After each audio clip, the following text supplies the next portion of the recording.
তাহলে আমরা আদমের দোয়া জানলাম, ইব্রাহিম আলাইহিস সালামের দোয়া জানলাম, ইউনূস আলাইহিস সালামের দোয়া জানলাম, আইয়ুব আলাইহিস সালাম কুষ্ঠরোগী ছিলেন, আল্লাহ তাআলা তাকে হেফাজত করেছেন। 18 বছর কুষ্ঠরোগে তিনি আক্রান্ত ছিলেন, একটা বারও কি তিনি আল্লাহর প্রতি নারাজ হয়েছেন নাকি? বলেন। একটু কোমর নড়ে না, দেখবেন কিছু কিছু বুড়া চাচা আছে কয় আল্লাহর চোখ কানা হয়ে গেছে, আছে না নাই? কিছু কিছু মহিলা আছে বাচ্চা হয় না, কে দেখো ওই বাড়িতে 4টা ছেলে, আমার বাড়িতে শুধু মেয়ে দেয়, আল্লাহর কে নজর ঠিক নাই, আছে না নাই? বলেন। এই সমস্ত কথাগুলো অবান্তর কথা। ছেলে হোক মেয়ে হোক না হোক, সব ফয়সালা কার? আল্লাহর ফয়সালা। ছেলে দেন কে? মেয়ে দেন কে? দেন না কে? দোষ কার? আল্লাহর দোষ। ইয়াহাবু লিমান ইয়াশা ইনাসা ওয়া ইয়াহাবু লিমান ইয়াশা উযকুর। আল্লাহ যাকে চান ছেলে দেন, যাকে চান মেয়ে দেন, যাকে চান কিচ্ছু দেন। আল্লাহু আকবার। মন খারাপ করা যাবে? মন খারাপ করা যাবে? আল্লাহ আমাকে আপনাদের দোয়ায় 4টা মেয়ে দিয়েছে। কেউ আলহামদুলিল্লাহ কয় না। বিয়ে কি আপনি দিবেন নাকি? জি, আল্লাহ 4টা মেয়ে দিয়েছে। হ্যাঁ, কোনো মন খারাপ করা যাবে না। রাসূল মেয়ে হলে বেশি খুশি হতেন, কারণ মেয়ের পায়ের নিচে, মায়ের পায়ের নিচে জান্নাত, আর পুরুষের পায়ের নিচে জুতা। পুরুষের পায়ের নিচে কি? জুতাই তো। নাই তো হাদিসে কিছু নাই তো, জুতাই তো। এত দাম, এত মর্যাদা নারীকে দেওয়া হয়েছে। জান্নাতের মতো নিয়ামত আল্লাহ তাআলা মার পায়ের নিচে রেখে দিয়েছে। এরপর মায়েরা কয় আমাদের ঠকাইছে। কি বলবো আর? মায়েরা আছে তো মাহফিলে নাকি? মাদের নিয়ে কথা বলবো, আজকে সময় দেব। জোরে বলি ইনশাআল্লাহ। একটু আমাকে একটু কষ্ট করে বসেন, আমি জানি আপনাদের খুব কষ্ট হচ্ছে, ঠান্ডা মাটিতে বসে আছেন, একটু বসেন। সম্মানিত ভাইয়েরা, মুসা আলাইহিস সালাম কি দোয়াটা করেছেন? আমি কিন্তু লাইন ছাড়া যাচ্ছি না, কিন্তু আমি কিন্তু লাইনে আছি। মুসা আলাইহিস সালাম তিনি কি দোয়া করেছেন দেখেন, তার দোয়াটা দেখেন। তিনি আল্লাহকে বলছেন কি দোয়া, কি সুন্দর দোয়া করছেন। واكتب لنا في هذه الدنيا حسنة وفي الآخرة إنا هدنا إليك। আল্লাহ তুমি আমাকে দুনিয়ার হাসানা দিয়ে দাও, আখিরাতের হাসানা দিয়ে দাও। আমি তো তোমার দিকেই চলে যাচ্ছি, তোমার দিকেই প্রত্যাবর্তন করব আমি। এরকম করে তিনি দোয়া করছেন। ঠিক একই দোয়া আমার নবীজি একটু ভিন্ন ভাবে একই দোয়া করেছেন। যারা পারেন ঠিক সুন্দর করে বলুন, রব্বানা আতিনা ফিদ দুনিয়া হাসানা ওয়া ফিল আখিরাতি হাসানাতান ওয়া কিনা আযাবান নার ওয়াজআলনাল জান্নাতা মাআল আবরার। জোরে বলুন আল্লাহু আকবার। কি সুন্দর দোয়াগুলো আল্লাহ তাআলা বান্দাকে শিখিয়ে দিচ্ছেন। সবচেয়ে শ্রেষ্ঠ দোয়া হলো কোরআনের দোয়া। কোরআনের দোয়াগুলো মুখস্থ করে আমরা আল্লাহর কাছে কাঁদবো, বলবো, আল্লাহর কাছে চাবো আমরা। জোরে বলি ইনশাআল্লাহ, আরো জোরে বলি ইনশাআল্লাহ। সন্তান কথা শুনবে না কেন, বউ কেন কথা শুনবে না? অবশ্যই শুনবে, দোয়া করেন। অবশ্যই শুনবে বউ কথা। কে বলেছে শুনবে না? কে বলেছে সন্তান বাধ্য হবে না?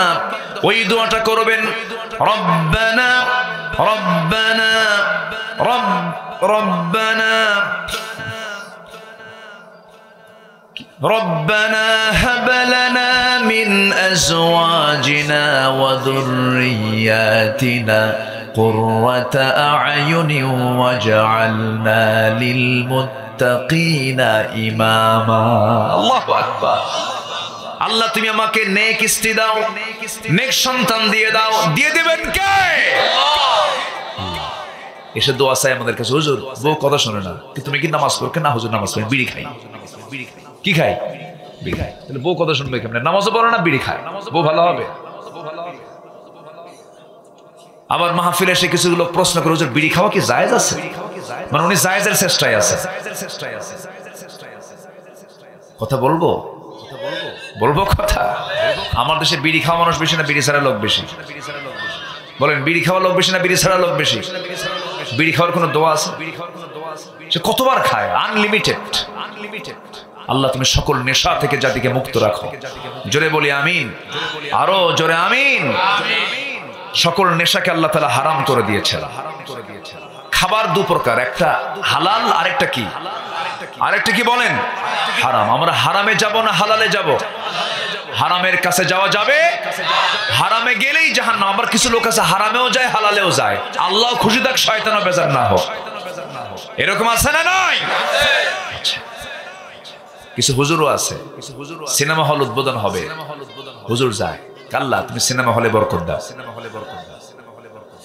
কিছু হুজুর আছে দোয়া চায়, হুজুর চলেন মদের ফ্যাক্টরি উদ্বোধন হবে, দোয়া করে আল্লাহ মদের ফ্যাক্টরিতে বরকত দিয়ে দাও, কাস্টমার বাড়ায় দাও। এরকম হুজুরও কিন্তু আছে, কিন্তু সব হুজুর একরকম নয়। সরকারি খরচে কেউ হজ করতে যায়, আবার কেউ সরকারি টাকায় জেলখানায় তার খাবার জোটে। সবাইকে আপনি এক মাপে মাপতে পারবেন না। জান্নাত পেতে হলে নবীর তরিকায় আসতে হবে, রাসূলদের তরিকায় আসতে হবে। কোন নবী রাসূল কি আরামে দিনাতিপাত করতে পেরেছেন? তাদের দিনকে আরামে গেছে? মার খেয়েছে।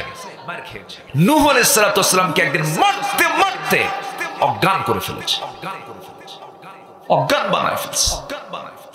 তবুও তারা তাদের মুখ থেকে বাদ দেননি লা ইলাহা ইল্লাল্লাহ। আমার বন্ধুগণ, এই আয়াতের অর্থ হলো আল্লাহ তুমি আমাকে দুনিয়ার হাসানা দাও, আখিরাতের হাসানা দিয়ে দাও।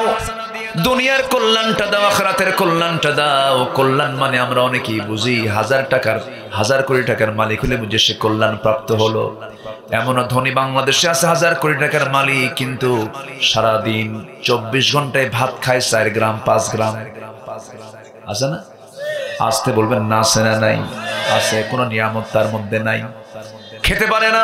একটা প্রশ্ন যদি করি আমার বন্ধুগণ, গ্রামের লোক বেশি খায় না, শহরের লোকটা বেশি খায়? শহরের লোক খায় হলো হিসাব করে সামান্য একটা রুটি, আর একটা রুটি দিয়ে গ্রামের মানুষের কি পোষাবে নাকি? বলবে আমার পেটের তলে কেবল পৌঁছলো, এই দিয়ে কাম হবে না। গ্রামের মানুষ বসে প্লেট নিয়ে না ডিশ নিয়ে বসে। আমার বন্ধুগণ, নিয়ামত আলাদা জিনিস, কল্যাণটা আলাদা জিনিস। আল্লাহ যদি কাউকে অস্থির করে রাখেন, অশান্তির মধ্যে রাখেন, 1000 কোটি টাকার মালিক হলেও শান্তি পাবেন না। দুনিয়ার কল্যাণ পেতে হলে কল্যাণ চাইতে হবে কার কাছে? আসতে বলবেন না কার কাছে? আল্লাহর কাছে চাইতে হবে। এরপর আল্লাহ রাব্বুল আলামিন বলছেন ক্বালা আযাবি উসিবু বিহি মান আশা। আমি নয় দোয়া করে দেই, ওই যে যাচ্ছে যে ওই যে এই যে হ্যাঁ বসেন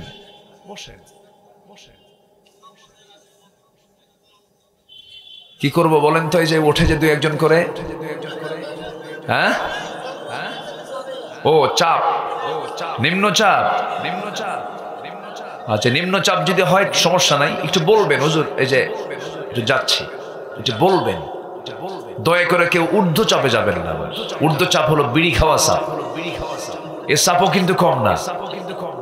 বসে সময় তো জীবনে বহু দিলাম আমরা, কত জায়গায় দিলাম, ঘন্টার পরে ঘন্টা 4 আড্ডাখানায়, আছে না নাই? আসতে বলবেন না আছে না? বসে এই জায়গার দাম যদি কেউ বুঝতো, এখান থেকে কেউ ছাড়তো না যেতে। আল্লাহু আকবার বলে। বসেন। পিছনে কি যেন আওয়াজ হয়, কথা বলে কারা কারা? পিছনের আওয়াজটা একটু বন্ধ করতে বলেন, ভলেন্টিয়ার গিয়ে যেন বলে দেয় কথা না বলার জন্য। আমার বন্ধুগণ, দেখছেন কি ওয়াজ শুরু করছে পিছনে? বসেন, আপনি বসেন, সবাই যাওয়ার দরকার নাই, বসেন, আমার দিকে তাকান। তাহলে আল্লাহ তাআলা এখন বলছেন যে আমি যাকে ইচ্ছে তাকে শাস্তি দিতে পারি, এমন ক্ষমতা কার? আসতে বলবেন না কার? এবং যাকে ইচ্ছা তাকে মাফও করে দিতে পারি। আমার নবীজি প্রায় একটা দোয়া করতেন, আল্লাহুম্মা হাসিবনি হিসাবান ইয়াসিরা। আল্লাহ তুমি আমার হিসাবটাকে সহজ করে দিও। হাসরের দিন কিছু বান্দাকে আল্লাহ তাআলা ডাকবেন আড়াল করে। আল্লাহ সাত্তার, তো আল্লাহ কি সাত্তার, আড়াল, গোপনকারী। কিছু বান্দাকে ডাকবেন, ডাক দিয়ে বলবেন এই তুই দুনিয়ার জিন্দেগিতে এই অকামটা করছিস না? কেন করছিস? দুনিয়ার কেউ কি জানছিল কেন? আমি কি কাউকে জানাইছিলাম না? আজকেও তোর এই গোপন অপরাধকে আমি আল্লাহ গোপন করে তোকে মাফ করে দিলাম। যা জোরে বলে সুবহানাল্লাহ। এটাই হচ্ছে হিসাবে ইয়াসির। আল্লাহুম্মা হাসিবনি হিসাবান ইয়াসিরা। আমার আল্লাহ তাআলা খুঁজবেন বান্দাকে কেমনে মাফ করে দেওয়া যায়। কিন্তু একটা বিষয় মাথায় রাখবেন, কিছু কিছু কাজের জন্য আল্লাহ তাআলা কখনো তাকে মাফ করবেন না। যেরকম শিরকের গুনাহ আল্লাহ কখনো মাফ করবেন না। দুনিয়ার তৈরি করা আইন যারা বিশ্বাস করবে আল্লাহ তাদেরকে মাফ করবেন না। দুনিয়ার দল যারা করবে আল্লাহ তাদেরকে মাফ করবেন না। দল করতে হবে কার দল? আসতে বলবেন না কার দল? আল্লাহর দল। কষ্ট পাচ্ছেন নাকি আপনারা? সম্মানিত ভাইয়েরা, কিছু কিছু অপরাধের জন্য বান্দাকে জাহান্নাম যেতে হবে, জান্নাত পাবেই না। 16 শ্রেণীর মানুষ, 16 শ্রেণী, একটাও বলি নাই, বহু কথা আছে এখনো। যেরকম 1 নম্বর হলো যারা হারাম খাদ্য দিয়ে জীবন যাপন শুরু করেছে, আত্মীয়তার সম্পর্ক যারা ছিন্ন করেছে, লা ইয়াদখুলুল জান্নাহ কাতিউর রাহিম, আছে না, জাহান্নামী। প্রতিবেশীকে যারা কষ্ট দেয়, এরকম লোক তো ফরিদপুরে নাই, আছে না নাই? ঘরের সঙ্গে ঘর, প্রতিবেশীর ঘরটা বাড়িওয়ালার, মানে প্রতিবেশীর ঘরটা একটু ঘরওয়ালার পিছনে, সাইড দিয়ে রাস্তা, সেই জায়গাটা সামনের বাড়িওয়ালারই। একটু গন্ডগোল লাগলেই যে রাস্তা দিয়ে হাঁটে রাস্তার মাঝখানে খোঁটা মারে, নাই তো? খোঁটা মারা লোক আছে? আল্লাহ রাসূল বলছেন যে প্রতিবেশীকে কষ্ট দেয় সে জাহান্নামী। নাম্বার 4, মা বাবার যারা অবাধ্য সন্তান, উকুকুল ওয়ালিদাইন, যারা পিতামাতাকে কষ্ট দিয়ে কথা বলে, মুআমালাত যাদের জঘন্য, আল্লাহ তাআলা বলছেন তারা জাহান্নামী। নাউজুবিল্লাহ বলবেন না? নাম্বার 5 হলো উগ্র মেজাজি মানুষ যারা, বদমেজাজি মানুষ যারা, তারা জাহান্নামী। নাম্বার 6 হলো অধীনস্থদের কষ্ট দেয় এমন লোক যারা, তারা জাহান্নামী। নাম্বার 7 হলো অন্যের সম্পদ আত্মসাৎকারী, ক্ষমতা পাইছে পুকুরগুলো জোর করে দখল করে মাছ আবাদ করে, আসতে বলবেন না, আছে না নাই? এরা জাহান্নামী। উপকার করে খোঁটা যারা দেয়, উপকার করছে আবার খোঁটাও মানে, তারা জাহান্নামী। চগলখোর যারা, তারা জাহান্নামী। নাম্বার 10 হলো অন্যকে পিতার পরিচয় দেয়, নিজের পিতাকে পরিচয় দেয় না, এমন বদমাইশ সন্তানও কিছু আছে, আসতে বলবেন না, আছে না নাই? এরা জাহান্নামী। গর্ব যারা করে, অহংকার যারা করে, তারা জাহান্নামী। কারণ লা ইয়াদখুলুল জান্নাতা, ওই সমস্ত বান্দাগুলো কখনো জান্নাত পাবে না যাদের মধ্যে মিসকালা, যাদের মধ্যে সামান্য পরিমাণ যাদের কিবার আছে, তারা কখনো জান্নাত পাবে না। এরপরে নাম্বার 12 হলো রাসূলের নির্দেশ যারা মেনে চলে না, তারা জাহান্নামী। নাম্বার 13 হলো কিছু সংখ্যক নারী, তারা একটা কথা বলার কারণে জাহান্নামে চলে যাবে, যারা অকারণে স্বামীকে বারবার বলে আমারে তালাক দে, তালাক দে। এরকম মহিলা ফরিদপুরে নাই? নাই, আসতে আছে না নাই? অকারণে যারা তালাক চায়, এই সমস্ত নারীকে রাসূল লানত করেছেন, তারা জাহান্নামে চলে যাবে। এই সমস্ত আচরণগুলো করা যাবে না। নাম্বার 14 হলো দুনিয়ার উদ্দেশ্য যারা ইলম শিখবে, যারা ইলম অর্জন করবে, মানুষ বাহবা দেবে, মানুষ থেকে বড় জ্ঞানী বলবে, কিন্তু আল্লাহর উদ্দেশ্যে তারা ইলম শেখে না, তারা জাহান্নামী। এখানে আলেমরা ধরা খাওয়ার সম্ভাবনা আছে না নাই? আসতে বলবেন না, আছে না নাই? আল্লাহ কাউকে ছাড় দেন নাই। নাম্বার 15 হলো যারা রিয়া করার জন্য, প্রদর্শন ইচ্ছা করার জন্য, মানুষকে দেখানোর জন্য যারা নামাজ পড়ে, রোজা রাখে, দান সদকা করে, তারা জাহান্নামী। নাম্বার 16 হলো ওয়ারিশকে বঞ্চিত করে এমন শ্রেণী, তারা জাহান্নামী। ওয়ারিশকে বঞ্চিত করে, নিজের ছেলেকে কম দেয়, এক ছেলেকে দেয় না, আরেক ছেলেকে দেয় বেশি, এমন বাপ তো ফরিদপুর জেলায় নাই? আছে? যে উঠবে ভাববো ওটাই ঠকায়। বসেন।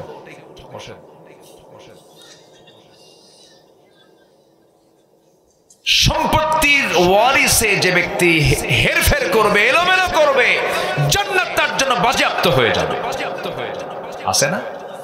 আছে না? অনেক সন্তান কান দেয়ার বলে, হুজুর আমার বাপের জন্য আমি দোয়া করি, কিন্তু আমার বাপের জন্য দোয়া করে তো কাম হবে না। গত সপ্তাহে এক মুসল্লি আমাকে বলতেছে, হুজুর আমার বাপ মারা গেছে, সমস্ত সম্পত্তি আমরা 2 ভাই, আমাকে না দিয়ে আমার ছোট ভাইয়ের হাত নামে লিখে দিয়ে চলে গেছে। আছে না? আবার কিছু কিছু বাপ আছে, ছেলে একটা, হয়তো মেয়েগুলো 4-5টা মেয়ে আছে, মেয়েদেরকে ডাক দিয়ে বলে, মা হজে যাচ্ছি, দোয়া করো। নাও ফিরতে পারি, বুড়ো মানুষ হয়ে গেছে, আমার ছেলে একটাই, তোমাদের বিয়ে শাদী দিছি, আমি ফিরবো কিনা জানি না, তবে একটা কথা তোমাদেরকে বলে দেখি, তোমাদের যে অংশ, সে অংশটা আমার ছেলের নামে দলিল করে। কত বড় হারামজাদা! আস্তে খায়, আসতে বলবেন না, আছে না নাই? আচ্ছা, ইমান আছে না গেছে? সব চলে গেছে। কেন? আল্লাহ বলছেন লিযযাকারি মিসলু হাযযিল উনসাইন, এবং শেষ আয়াতের অংশ হলো অতিলকা হুদুদুল্লাহ, এগুলো আল্লাহর সীমা, যারা লঙ্ঘন করবে তারা জাহান্নামে যাবে। কার কথা? আসতে বলবেন না, কার কথা? গামছা রেখে গেছে বাপ, গামছা। বাবার যদি 5টা ছেলে থাকে, গামছাটাকে 5 টুকরা করতে হবে, 5 টুকরা করতে হবে, 5 টুকরা করতে হবে। ইসলাম ভাবতেছেন যে ঠুকঠাক মেরে কয়েকটা সেজদা দেব, দান সদকা করে মসজিদ মাদ্রাসা বানায় দেব, আল্লাহ আমার জান্নাত না দিয়ে যাবে কই? আগে মরো। রাগ করতেছেন? রাগ করতেছেন? এগুলো কথা জানার দরকার আছে না নাই? বোনকে সম্পত্তি বুঝায় দেয় না, আছে না? বাপ মারা গেছে 12 বছর আগে, এক যুগ চলে যায়, বোনের সম্পত্তিতে ধান লাগায়, পাট লাগায়, গম লাগায়, সবগুলো গোলায় তোলে বিক্রি করে, ওই টাকা দিয়ে হজেও যায়, দান সদকা করে মসজিদ মাদ্রাসা বানায়, বোনকে দেয় না। বোন যখন চাইতে আসে এমন জমি দেখায় দেয় যে জমির কোনো দাম নাই। আবার বোনকে পাশে বসায়া মাঝে মাঝে দাওয়াত দিয়া বাগার থেকে মিষ্টি নিয়ে আসে। ভাববেন না হুজুর খবর রাখে না, বাগার থেকে মিষ্টি নিয়ে আসি, মিষ্টি নিয়ে এসে জন্মের খাওয়া খাওয়ায়া দিয়া, পাম্পট্টি দিয়ে বোনকে পাশে বসায়া দিয়ে বলে, বোন একটা কথা বলি কি, অংশ নিলে কিন্তু ধ্বংস হয়। দেখছেন কি ওয়াজটা দিল? আছে না, আছে না, এরকম আছে না? কি বড় বদমাই, সেগুলো করা যাবে না। আপনি আজকে দুনিয়াতে বোনকে ঠকাচ্ছেন, আপনাকে জাহান্নাম যেতে হবে। বোনকে আপনি সুন্দর করে আগে বুঝাই দিবেন। আল্লাহ তাআলা বোনকে আগে বুঝাই দিতে বলেছেন। আল্লাহ মেয়ের অংশ আগে ভাগ করে দিয়েছেন, আয়াত তাই তো, আয়াতে কিন্তু তাই আসছে, আগে মেয়ের বোন ভাগটাই আল্লাহ তাআলা মেয়ের অংশটাকে আগে ভাগ করে দিয়েছেন। সুবহানাল্লাহ। মেয়ে দিয়ে শুরু না, লিযযাকারি মিসলু হাযযিল উনসাইন, আল্লাহ তাআলা মেয়ের অংশটা আগে ভাগ করে দিয়েছেন। আগে মেয়েকে বুঝায় দাও, ও অন্যের বাড়িতে চলে যাবে, ওকে আগে বুঝায় দাও, এরপরে ভাইরা তোমরা ভাগ করে নাও। আর এখন কি করে? বোনের ভাগগুলো, বোনের অংশগুলো নিয়া খাইয়া বুড়া হয়ে যায়, তার আগ দিয়ে কোনো মতো একটু ওই যে মানে বিভিন্ন ফাঁক ফকর বের করে দাম চাম না দিয়া মাপ চায়, যেন মহাফকির। ওটা আসলে এরকম মহাফকির সাজা আছে না নাই? কেন করবেন এগুলো? আল্লাহর কাছে চান, আল্লাহ রিজিক খোলা রেখে দিয়েছেন, যেরকম সুবহানাল্লাহ। কিছুই নাই, আল্লাহ তাআলা অনেক কিছু দিয়েছেন। এমন লোক আছে না নাই বলেন? কিছুই ছিল না, আল্লাহ হাজার হাজার কোটি টাকার মালিক বানায় দিয়েছে। অনেক কিছু ছিল, বংশের বাতি নাই, আছে না? আছে কিনা বলেন? এই জন্য হারাম দিয়ে কোনো কিছু করবো না আমরা। জোরে বলি ইনশাআল্লাহ, আরো জোরে বলি ইনশাআল্লাহ। খাবো কম, কম খাবো, পেটের শান্তি হবে। হিংসাবাদ দেব, মনের শান্তি আসবে। গুনাহ ছেড়ে দেব, আত্মার শান্তি আসবে। কথা কম বলবো, জিহবার প্রশান্তি আসবে। আলহামদুলিল্লাহ বলেন। আমরা এগুলো মেনে চলবো। জোরে বলি ইনশাআল্লাহ। তাহলে শাস্তি দিতে পারেন কে? আবার মাফও করে দিতে পারেন কে? অতএব চাইতেই যদি হয়, ওয়াইদাস্তাআনতা ফাস্তাঈন বিল্লাহ, চাইবো আমরা কার কাছে? আসতে বলবেন না, চাইবো আমরা কার কাছে? এরপরে আল্লাহ তাআলা বলছেন, দেখেন কি সুন্দর কথা, আল্লাহর কথাগুলো কত মিষ্টি। আল্লাহ কড়া একটা শব্দ বলেই বলতেছেন, এরপরে বল ওয়ারাহমাতি ওয়াসিআত কুল্লা শাই, আমার রহমত সকল কিছুই তো ব্যক্ত, সকল কিছুতে আমার রহমত আছে। যেরকম সুবহানাল্লাহ। আল্লাহ আল্লাহ বোঝাচ্ছেন, শোন, শাস্তি তো আমি দিতেই পারি, আবার বলতেছেন কি, আমার রহমত কিন্তু সব জায়গায় আছে। যেরকম সুবহানাল্লাহ, মানে আমি তোকে মাফ করবো, তুই আমার কাছে আয়। সুবহানাল্লাহ বলবেন না? তুই আমার কাছে আল্লাহ আল্লাহ আল্লাহ আল্লাহ বলেন, বান্দারে তুই আমার দিকে 1 হাত আগায় আসবি, আমি তোর দিকে 10 হাত আগায় যাব। তুই আমার দিকে হেঁটে হেঁটে আসবি, আমি তোর দিকে দৌড়ে দৌড়ে যাব। বান্দা বান্দা যখন ওযু বানায়, আল্লাহ তার সগীরা গুনাহগুলো মাফ করে দেন। বান্দা যখন এই শীতের ভিতরে শেষ রাত্রে যখন তাহাজ্জুদ পড়ার জন্য নামাজে দাঁড়ায়, আল্লাহ সেই সময় ফেরেশতাদেরকে ডাক দিয়ে বলেন, ও ফেরেশতারা, এই সমস্ত বান্দার সঙ্গে আমি কথা বলার জন্য আমি প্রথম আকাশে চলে যাচ্ছি। 7 আকাশ থেকে কোন আকাশে আসেন? প্রথম আকাশে চলে আসেন। 6 আকাশ পেরিয়ে প্রথম আসমানে চলে আসেন 12টা বাজতে পড়ি। প্রত্যেক রাত্রে তিনি আসেন, সুবহানাল্লাহ বলে, আমাকে মাফ করার জন্য আসেন। আমাকে ক্ষমা করার জন্য আসেন। ফিস সামাইদ দুনিয়া, দুনিয়ার আকাশে এসে বলে ইস্তাগফিরিন ফাগফির লাহ, কোন ক্ষমা প্রার্থী আছে আমার কাছে ক্ষমা চাও, আমি তাকে ক্ষমা করে দেব। কোন রিজিকের সমস্যায় আছে আমার কাছে রিজিকের জন্য চাও, আমি তার রিজিক দিয়ে দিব। জোরে কোন সুবহানাল্লাহ। প্রথম আকাশে আসেন, আল্লাহ আমাকে কত ভালোবাসেন। দেখেন আমরা বান্দা এই দুনিয়াতে থাকি, আল্লাহ আমার প্রথম আকাশ আমার মাফ করার জন্য প্রথম আকাশে আসেন। প্রথম আকাশ থেকে ষষ্ঠ আকাশ সপ্তম আকাশ কি কাছে না দূরে? আসতে বলেন কাছে না দূরে? বেশি আগে আসেন কে? বেশিটুকু আসেন কে? আমরা আছি প্রথম আসমানে, আল্লাহ আছেন সাত আসমানে। সাত আসমান থেকে প্রথম আসমানে আমাকে মাফ করার জন্য আসতেছেন কে? এই হাদিসটা আমাকে খুব অনুপ্রেরণা দেয়, আল্লাহ আমাকে মাফ করে দিবেন। সুবহানাল্লাহ বলেন, সুবহানাল্লাহ বলেন। প্রথম আকাশে চলে আসেন। দেখেন আকাশটা কত বড়। একটা তথ্য দেই, বিরক্ত হচ্ছেন না তো আপনারা? আমরা যেখানে বসে আছি এটা 228টি দেশের একটা দেশ, তার নাম বাংলাদেশ, বদ্বীপ, তাই না? এরকম আরো 2 শতাধিক রাষ্ট্র গোটা পৃথিবীতে আছে।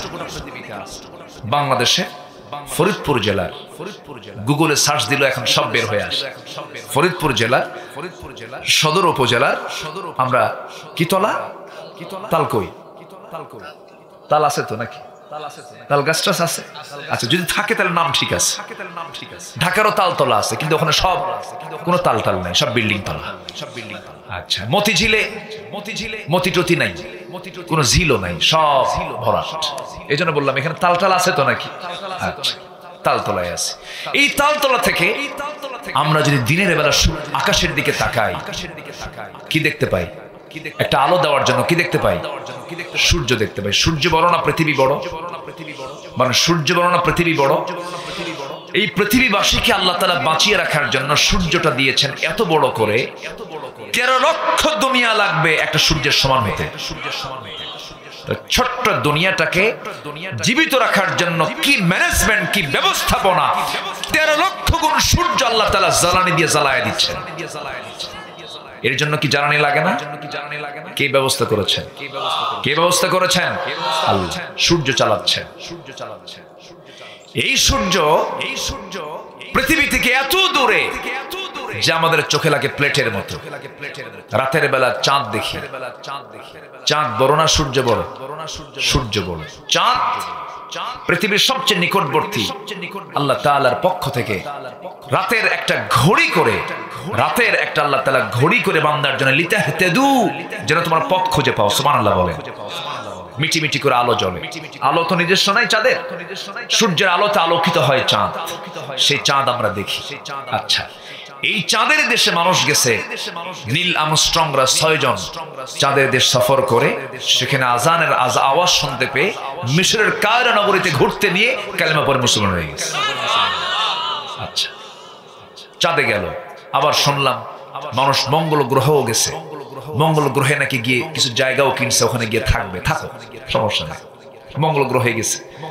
তাহলে মঙ্গল গ্রহ দেখলো, এরপরে চাঁদের দেশ দেখলো। এখন মানুষ যদি বলে চাঁদ দেখলাম, মঙ্গল গ্রহ দেখলাম, সূর্যের কাছে তো যাওয়া সম্ভব না, যাইলে শেষ করে দেবে।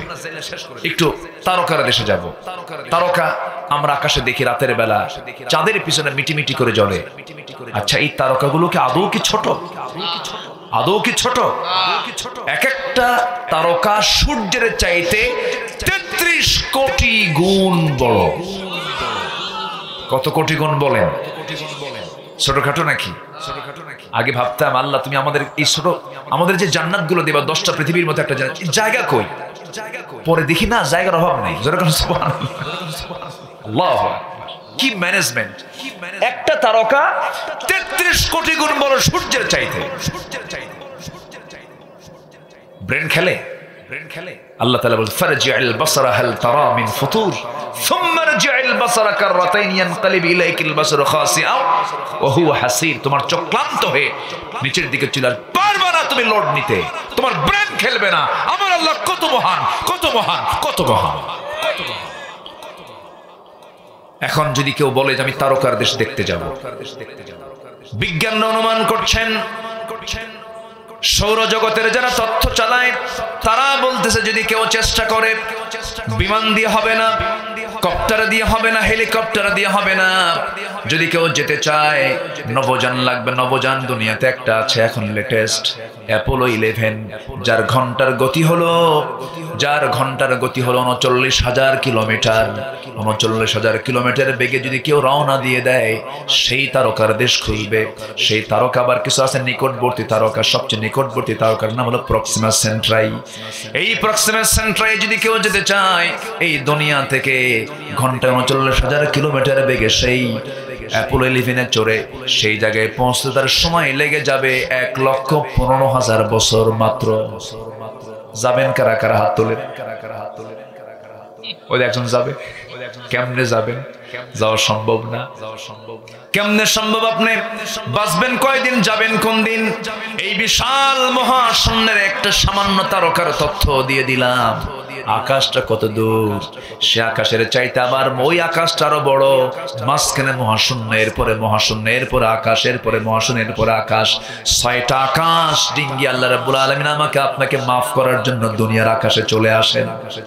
জোরে বলি সুবহানাল্লাহ, আরো জোরে বলি সুবহানাল্লাহ। আল্লাহ মাফ করার জন্য আসেন। আল্লাহ বলেন, বান্দারে আমার কাছে মাফ চাবি, তুই 1 ফোঁটা চোখের পানি ফেলবি আমার জন্য। আমার কাছে 1 ফোঁটা চোখের পানি 7 সমুদ্রের পানি দিয়া জাহান্নাম কখনো নিভানো যাবে না, কিন্তু তোর 1 ফোঁটা চোখের পানি দিয়ে আমি আল্লাহ জাহান্নামের আগুন নিভাইয়া দেব। জোরে কোন সুবহানাল্লাহ। কাঁদতে যদি হয় কাঁদবো কার জন্য? ও যুবকরা, একটা যুবতীর জন্য কেঁদে কেঁদে বালিশ ভেজানোর দরকার নাই। একটা যুবতীর জন্য, একটা নারীর জন্য, যুবক তোমার যৌবনকে বিয়ের আগে নষ্ট করে ফেলো না। ও যুবকরা, মেয়েদের পিছনে অবৈধ পন্থায় সময়গুলো ব্যয় করো না। গার্লস স্কুলের সামনে গিয়ে বসে থাকার দরকার নাই। তোমার বিয়ে করার প্রয়োজন হয়ে যাবে, পিছনের দরজাতে আসবে না, সামনের দরজাতে বিয়ে করার প্রস্তাব দিয়ে দিবা, ফ্যামিলিকে প্রস্তাব দিয়ে দিবা। নোংরা কোনো পন্থা অবলম্বন করবে না। একটা নারীকে পাওয়ার জন্য তুমি যত ব্যস্ত হয়ে পড়ো, সেই ব্যস্ত যদি তুমি আল্লাহকে পাওয়ার জন্য যদি হয়ে পড়ো, আল্লাহ রাব্বুল আলামিন তোমার সমস্ত গুনাহগুলো মাফ করে জান্নাতের বাজেট করবেন। জোরে কোন সুবহানাল্লাহ, আরো জোরে বলুন সুবহানাল্লাহ।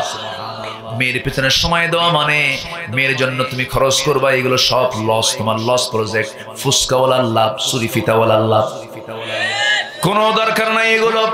সময় নষ্ট করো না, কোনো বাজে সময় নষ্ট করার সময় তোমার নাই। যুবক, তুমি যদি ভালো হয়ে যাও, সব ভালো হয়ে যাবে, সমাজটা ভালো হয়ে যাবে। সমাজের সবচেয়ে গুরুত্বপূর্ণ একটা অংশ হলো যুব সমাজ। এই যুব সমাজকে ধ্বংস করার জন্য প্রতিবেশী থেকে আসে ফেন্সিডিল, ইয়াবা। আজকে এগুলো বন্ধ করার কোনো তৎপরতা নাই, অথচ এই সমস্ত কিছু বন্ধ করতে হলে শুধু ওয়াজ করে বন্ধ হবে না, আইন দিয়ে বন্ধ করতে হবে, আইন দিয়ে বন্ধ করতে হবে। আজকে তোমরা কোন নেতৃত্ব মানবে যুবক?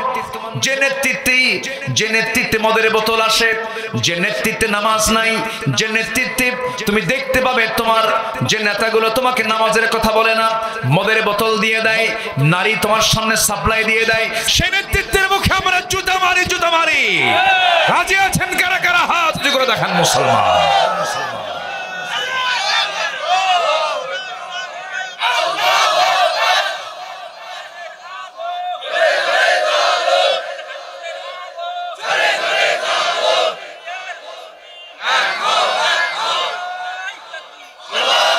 আমার নেতা তোমার নেতা, আমার নেতা তোমার নেতা। আমাদের রব কে? বলেন, আমাদের রব কে? আমাদের আইনদাতা কে? আমাদের বিধানদাতা কে? আমাদের নেতা একজন, মুহাম্মদুর রাসূলুল্লাহ। আমাদের সংবিধানের নাম কি? বলে, আমাদের সংবিধানের নাম কি? আমাদের দলের নাম কি? আরো জোরে, আরো জোরে। আমার রবের জায়গায় অন্য কোন রব ঢুকালে, আমার নেতার জায়গায় অন্য কোন নেতার নাম ঢুকালে, আমার দল ইসলাম এই জায়গায় অন্য কিছু ঢুকালে, আমার সংবিধান কোরআনের জায়গায় অন্য কিছু সংবিধান ঢুকালে জিব্বা টেনে ছেড়ব আমরা। বাস, যদি এরকম যদি ওকে থাকে, আল্লাহ বলবেন তোর জন্য জান্নাত ওকে। যেরকম সুবহানাল্লাহ। কষ্ট পাচ্ছেন? চালাই, আলোচনা চলুক, হুজুর মরুক, হুজুর বেঁচে থাকুক, বলি আলহামদুলিল্লাহ। আমার কলিজাটা আজকে ভরে গেছে। 5টা হাফেজের মাথায় দাস্তারবন্দি হলো, আলহামদুলিল্লাহ বলবেন না? গর্বিত পিতা এগুলো, গর্বিত পিতা যারা এগুলোর বাপ, এই সন্তানদের বাপ যারা, তারা গর্বিত পিতা। আপনার সন্তান প্রেসিডেন্ট হলো, বেনামাজি কোনো দাম নাই। আপনার সন্তান বড় জজ হয়েছে, ব্যারিস্টার হয়েছে, বেনামাজি, ওর কোনো মূল্য নাই।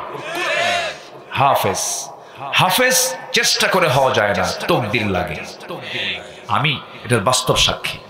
কত মেধাবী দেখেছি হাফেজ হতে পারে না, বোকা হাফেজ। আলহামদুলিল্লাহ বলেন। হাফেজ হতে কি লাগে? তকদির লাগে, নসিব লাগে। আমার নবীজির কাছে কোরআন নাজিল হয়, আমার রাসূল অস্থির হয়ে যান। কেমনে বারবার তিনি মুখস্থ করছেন? আল্লাহ বলছেন লা তুহাররিক লিসানাকা লিতাআজালা বি। হে রাসূল, আপনি এত জিহ্বা নড়ান কেন? আমি আপনার সিনার মধ্যে জামাউহু ওয়া কুরআনা, আমি আপনার সিনার মধ্যে আমি আল্লাহ নিজে জমা করে দেব। যা, তাহলে হাফেজরা কি হাফেজ হয় না আল্লাহ জমা করে দেয়? বলেন আল্লাহকে আল্লাহ কি করে দেয়? হাফেজদের সঙ্গে বেয়াদবি করবেন না। হাফেজদের সাথে যে বেয়াদবি করবে সে পৃথিবীর সবচেয়ে বড় বেয়াদব। হাফেজ সম্মানজনক পদ, এর চাইতে বড় ক্যারিয়ার আমার মনে হয় জীবনে, বান্দার জীবনে আর নাই। আল্লাহ নিজেও হাফেজ, বান্দাও হাফেজ। সিবগাতাল্লাহ ওয়া মান আহসানু মিনাল্লাহি সিবগা। আল্লাহ হাফেজ না?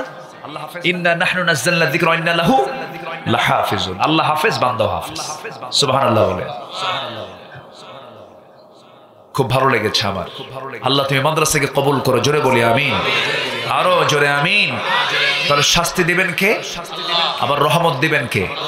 রহমত দিবেন কাকে? আবু জেল রে, আবু জেলকে রহমত দিবেন। রহমত দিবেন তিন শ্রেণীকে, তিনটা গুণ যার মধ্যে পাওয়া যাবে আল্লাহ তাআলা তাকে রহমত দিয়ে ধন্য করবেন। এখন আসেন এরপরে আল্লাহ তাআলা আয়াতের অংশে কি বলছে? ফাসাআকতুবুহা, অবশ্যই আমি তার জন্য লিখিত করব। আল্লাহু আকবার বলে। আল্লাহ কি করবেন? লিখিত। লিখিত কি দুর্বল না মজবুত হয়? অলিখিত, অলিখিত দুর্বল। আল্লাহ তাআলা কি সুন্দর করে বলছেন লিখিত। আল্লাহ তাআলা সব কথাই মজবুত করে দিয়েছেন। যেরকম যে কোনো কিছুর চুক্তি যখন করা হয় আল্লাহ তাআলা চান, আল্লাহর পছন্দ অলিখিত না লিখিত? বলেন অলিখিত না লিখিত? লিখিত।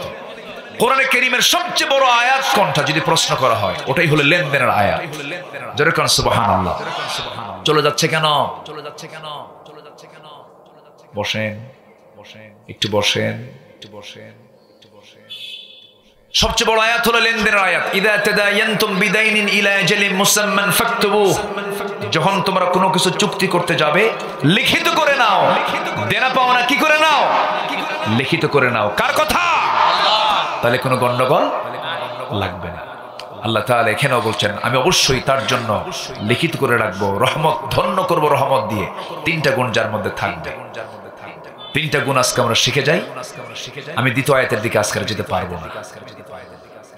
আমি যে আয়াত দুটো ধরেছি, এখানে আলেম ওলামা বসে আছেন, আমার তো মনে হয় 3 দিন হলে ভালো হয়।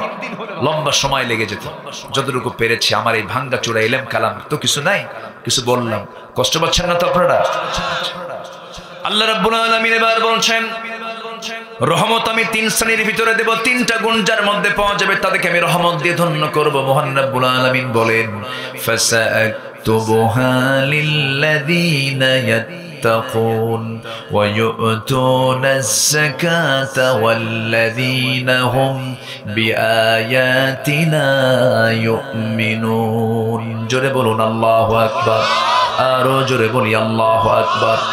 আল্লাহ রাব্বুল আলামিন বলেন 1 নাম্বার যার মধ্যে লিল্লাযীনা ইয়াত্তাকুন, যার মধ্যে আমি গুণ পাবো হলো তাকওয়ার গুণ। যার মধ্যে পাবো আমি তাকে সুন্দর আমার রহমত দিয়ে আমি তাকে ধন্য করে ফেলবো, ধন্য করব আমি। এই জন্য তাকওয়াটা কি? তাকওয়ার ব্যাখ্যা যদি যেতে চাই আল্লাহ রাব্বুল আলামিন নিজেই ব্যাখ্যা দিচ্ছেন। কোরআন তেমন কিতাবের নাম একটা আয়াতের ব্যাখ্যা আরেকটা আয়াতে খুঁজে পাওয়া যায়। যেরকম সুবহানাল্লাহ। আমরা আল্লাহর কাছে বলি ইয়াকা না'বুদু ওয়া ইয়াকা নাস্তাঈন। আল্লাহ তোমার ইবাদত করে তোমার কাছে সাহায্য চাই। ইবাদতটা কি? আল্লাহ বলছেন ওয়া আনি'বুদুনি হাযা সিরাতুম মুস্তাকিম। আমার ইবাদতটাই হলো সিরাতুল মুস্তাকিম। সিরাতুল মুস্তাকিম কি? ইবাদত করা। যেরকম আল্লাহু আকবার। আল্লাহ সব ব্যাখ্যামূলক করে দিয়েছেন। আমার বন্ধুগণ, এখন তাকওয়াটা কি?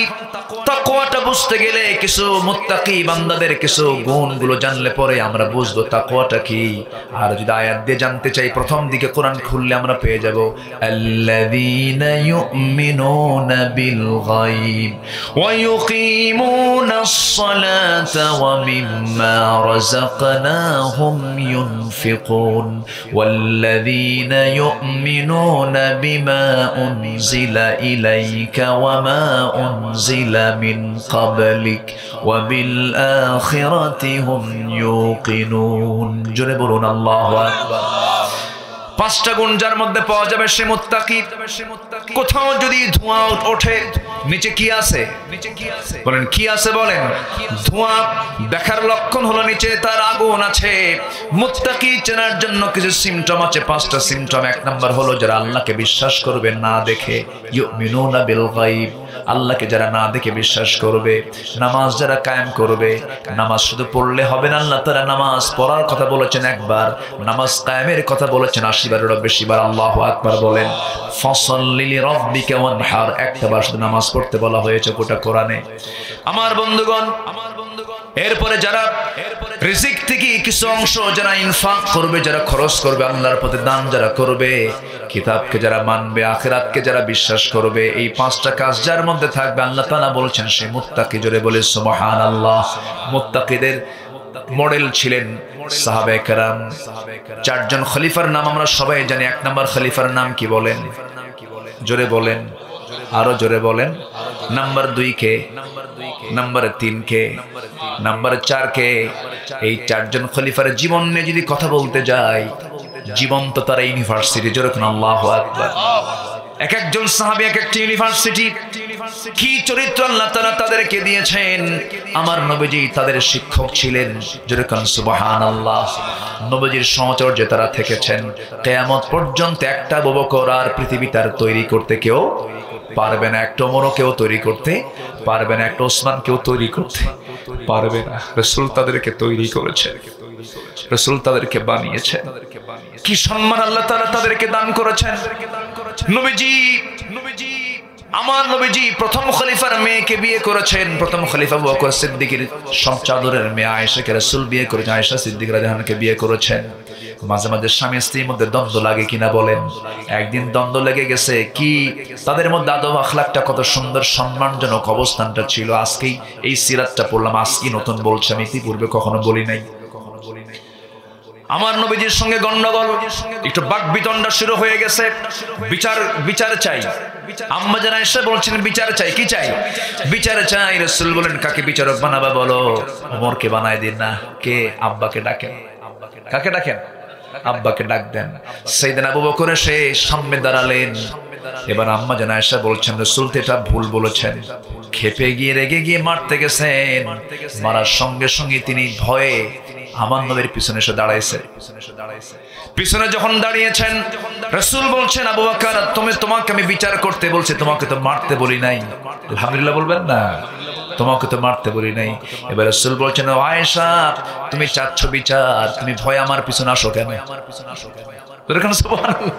তুমি চাচ্ছ বিচার, তুমি আমার পিছনে ভয় আসো কেন? আল্লাহু আকবার বলেন, আল্লাহু আকবার বলেন। রাসূল বলছেন আবু বকর তুমি বিচার করতে আসছো, তুমি মারতে আসছো কেন? এইদিকে আম্মা জান আয়েশাকে বলছেন আয়েশা তুমি বিচারই চাও, তুমি আমার ভয় আমার পিছনে আসো কেন? আল্লাহু আকবার। ইফকের ঘটনা কে না জানেন? আল্লাহু আকবার। ইফকের ঘটনা আম্মা জান আয়েশা সিদ্দিকা রাদিয়াল্লাহু আনহা কি দাম ছিল, কি দামি কথা বলেছেন। ছোট্ট একটা কথা মনে পড়লো, বলে ফেলি। আম্মা জান আয়েশা সিদ্দিকার বিরুদ্ধে মুনাফিকরা রচনা করেছিল, মিথ্যা একটা রচনা তারা করেছিল। তার সতীত্বের প্রতি তারা হামলা করেছিল। বলেছিল আয়েশার সতীত্ব নষ্ট হয়ে গেছে। যেরকম নাউজুবিল্লাহ। এখন এরকম মুনাফিক আছে না নাই? যারা ইমানদারদের ঈমান নিয়ে, তাদের চরিত্র নিয়ে যারা ষড়যন্ত্র করে, আলেমদের বিরুদ্ধে যারা মিথ্যা রচনা প্রচার করে, সবগুলো তারা মুনাফিকদের প্রেতাত্মা। আছে না নেই? যুগে যুগে ছিল। সতী সাধ্যী নারীকে মিথ্যা দেওয়া হচ্ছে সবচেয়ে কবিরা গুনাহগুলোর মধ্যে অন্যতম গুনাহ। আম্মা জান আয়েশা সিদ্দিক রাসূলুল্লাহ কখনো ম্যাক্সিমাম যুদ্ধে কখনো একা যেতেন না, বউকে সাথে নিয়ে যেতেন। সুবহানাল্লাহ বলবেন না? আমরা বউকে সাথে নিয়ে চলার চেষ্টা করব বেশি, জোরে বলি ইনশাআল্লাহ। অন্যের বউ না, কিন্তু নিজের বউ আবার, এটা যেন মনে থাকে। এই যুবকরা, ঠিক আছে না? আমার নবীজি স্ত্রীকে সাথে নিয়ে চলতেন। বড় একটা যুদ্ধের ময়দান থেকে রাসূল ফিরছিলেন, আম্মা জান আয়েশার সাথে ছিলেন।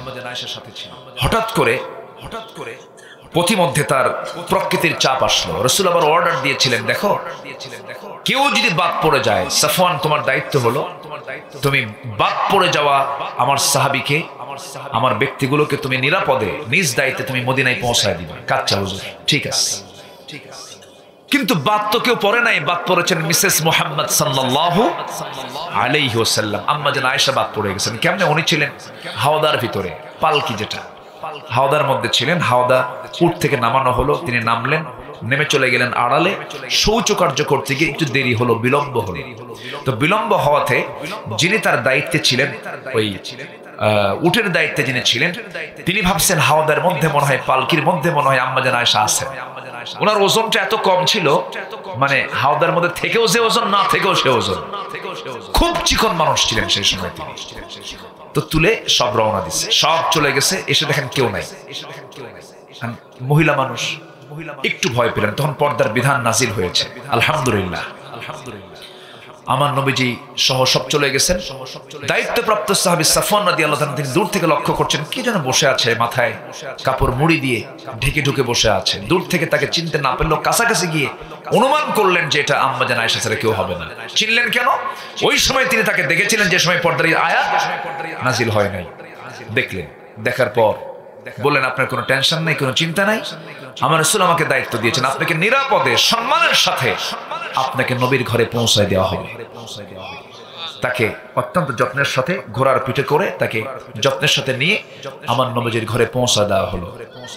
এই যে রাতের বেলা সফরটা হলো, এটাকে মুনাফিকরা বিশাল রচনা বানায়া, ষড়যন্ত্রের জাল বিস্তার করে, ইহুদিদের যোগ সাজসে, কাদের যোগ সাজসে?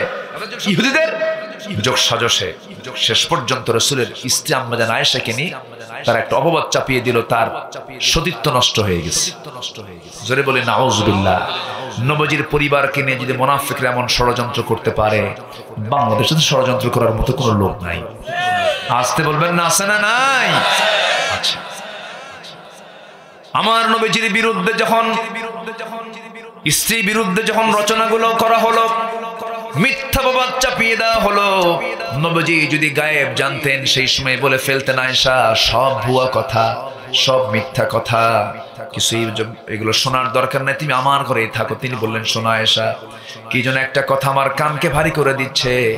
আমার কাছে মনে হচ্ছে তোমার এই মুহূর্তে তোমার আমার ঘরে না থেকে তোমার চলে যাওয়া উচিত, তুমি তোমার বাবার বাড়ি চলে যাও, বাবার বাড়ি চলে যাও। এই কথা শোনার সঙ্গে সঙ্গে আম্মা জান আয়েশা কাঁদতে কাঁদতে অস্থির হয়ে গেলেন। কেঁদে কেঁদে বলছেন, ইয়া রাসূলুল্লাহ, আমি চললাম আমার বাবার বাড়িতে, কিন্তু একটা কথা আমি আপনাকে জানিয়ে দিতে চাই হুজুর, ইয়া রাসূলুল্লাহ, আমার বিয়ের পয়গাম কিন্তু কেউ পাঠায় নাই। আমার বিয়ের সরাসরি ইঙ্গিত দিয়েছেন আমার আল্লাহ তাআলা। সে আল্লাহর কাছে আমি আশ্রয় চাই, সে আল্লাহর কাছে আমি সাহায্য চাই। এই কথা বলে আম্মা জান আয়েশা চলে গেলেন। বিয়ের পরে একজন নারীকে বাবার ঘরে মানায় না স্বামীর ঘরে মানায়? বলেন বলেন বলেন। বিয়ের পরে একজন নারীর কাছে শ্রেষ্ঠ ঘর বাবার ঘর না স্বামীর ঘর? স্বামীর ঘর হলো শ্রেষ্ঠ ঘর। কিন্তু আম্মা জান আয়েশা চলে যেতে বাধ্য হলেন, চলে গেলেন। বাড়িতে ঢুকলেন, বাবা ভালো করে কথা বলেন না, মা ভালো করে কথা বলেন না। আমার নবীজিও কষ্ট পান, রাতের বেলা ঘুমাতে যান, হাতটা গায়ে দেন, আয়েশা নাই, বুকটা খান খান হয়ে যায়। আমার নবীজি কাঁদেন, আমার নবীজি বিশাল মুসিবতের মধ্যে পড়ে গেলেন। আম্মা জান আয়েশা সেজদা দিতে দিতে চোখের পানি ফেলতে ফেলতে শুকায়া যাচ্ছেন, কাঠখড়ির মতো হয়ে যাচ্ছেন, ফয়সালা আসে না। ওইদিকে মুনাফিকরা হাসে আর আমার নবীজি কাঁদেন। আমার বন্ধুগণ, আম্মা জান আয়েশা বলেন, আমি নিজেকে ধন্য মনে করি, রাসূল আমাকে শ্রেষ্ঠ স্ত্রী বলে অভিহিত করেছেন। জোরে কোন সুবহানাল্লাহ, আরো জোরে বলে সুবহানাল্লাহ। রাসূল আম্মা জান আয়েশাকে খুব ভালোবাসতেন। রাসূল আম্মা জান আয়েশাকে বিয়ে করেছেন আল্লাহর অর্ডারে। এত মেধাবী নারী তিনি ছিলেন। আমার নবীজি যা বলতেন কোনো কথা তার মাথা থেকে বের হতো না। আল্লাহু আকবার। তিনি ছিলেন সবচেয়ে বড় একজন মেধাবী নারী ছিলেন। নবীর কাছ থেকে সবকিছু তিনি মেমোরাইজ করে নিয়েছিলেন। আম্মা জান আয়েশা যখন দেখতে পেলেন, তিনি নিজে বলেছেন 9টা কারণে আল্লাহ তাআলা আমাকে শ্রেষ্ঠত্ব দান করেছেন। নাম্বার 1, আমি একমাত্র কুমারী স্ত্রী আমার নবীর জীবনে ছিলাম। 9 বছর বয়সে আমার বিয়ে হয়েছে, 13 বছরে নববধূ হয়ে নবীর ঘরে পদার্পণ করেছি। আমি আয়েশা নিজের চোখে জিব্রাইলকে দেখেছি। জোরে বলি সুবহানাল্লাহ। আমি নবীর সঙ্গে একই বিছানায় ঘুমাতাম, একই চাদরের নিচে ওহী নাযিল হতো, আমি টের পেতাম। আল্লাহু আকবার। আমি নিজেকে ধন্য মনে করি, রাসূল তার জীবনের শেষ নিঃশ্বাস ত্যাগ করেছেন আমার ঘরে, আমার উরুতে মাথা রেখে। আমি রাসূলকে নিজের সেবা দিয়েছি। রাসূল অসুস্থ অবস্থায় আমার ঘরটাকে পছন্দ করলেন, আমি রাসূলকে আমার জায়গায় শোয়া দিলাম। নবীজি আমার উরুতে মাথা রেখে বলছেন, আয়েশা মাথা প্রচন্ড ব্যথা, প্রচন্ড জ্বর। আমি নবীর মাথায় পানি ঢেলে দিলাম, আমি নবীজির সেবা করলাম। আযান দিয়ে দিল বেলাল, আমার নবীজি ওঠার জন্য চেষ্টা করে পড়ে গেলেন। বলছেন, আয়েশা আর মনে হয় পারলাম না জামাতে নামাজ পড়তে, আমি মনে হয় দুনিয়া থেকে বিদায় নিয়ে নেব। আয়েশা আমি মনে হয় দুনিয়া থেকে বিদায় নেব, দেখো তো আযান তো হয়ে গেল, বেলাল তো আযান দিল আর না দাঁড়ায় আমার মুসল্লায় দাঁড়াবে তোমার আব্বা, আমার বন্ধু, আমার সারা জীবনের বন্ধু, আমার আবু বকর আমার মুসল্লায় দাঁড়াবে, আমার মুসল্লায় দাঁড়াবে। বলে দাও। মুসল্লায় দাঁড়ানো হলো, নামাজ শুরু হয়ে গেছে। হাউমাউ করে সাহাবে কেরাম কান্দে। আমার নবীজি কান্না শুনেই বলছে, আমার স্ত্রী আয়েশা রে, আমাকে ধরো তো, আমাকে জানালার কাছে নিয়ে যাও। আমার সাহাবীরা কেমন করে নামাজ পড়ে সেই নামাজের দৃশ্যটা আমি দেখতে চাই। নিয়ে যাওয়া হলো।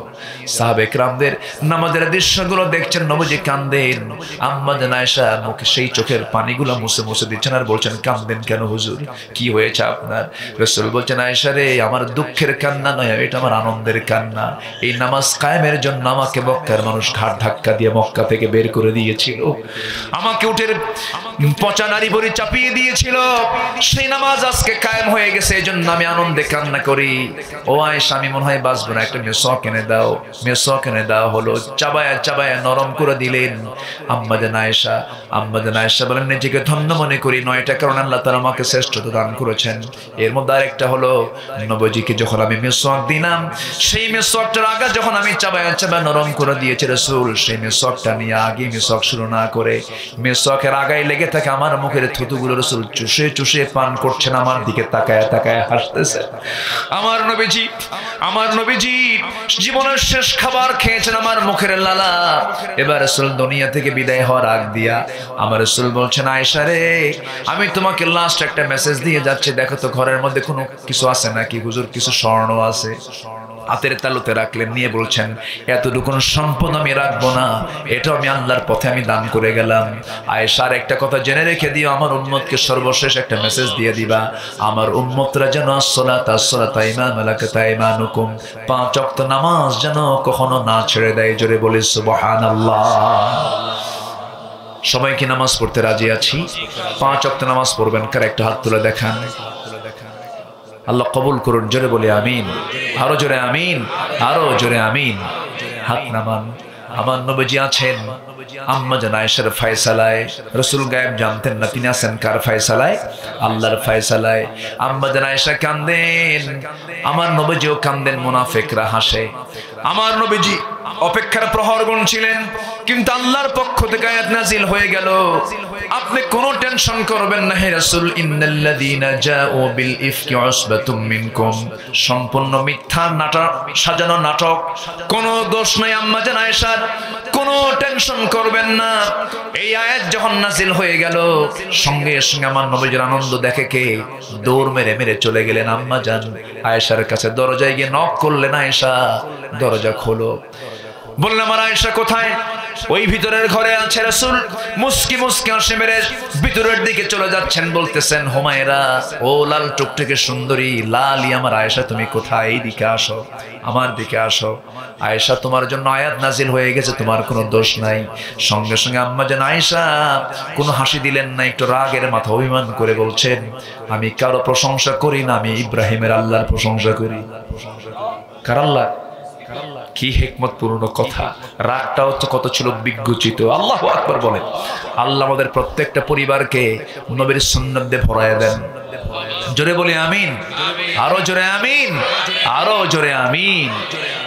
রাসূল বলছেন, আয়েশা তোমার রাগ আমি টের পাইছি, কেন? তুমি ইব্রাহিমের আল্লাহ যে কও।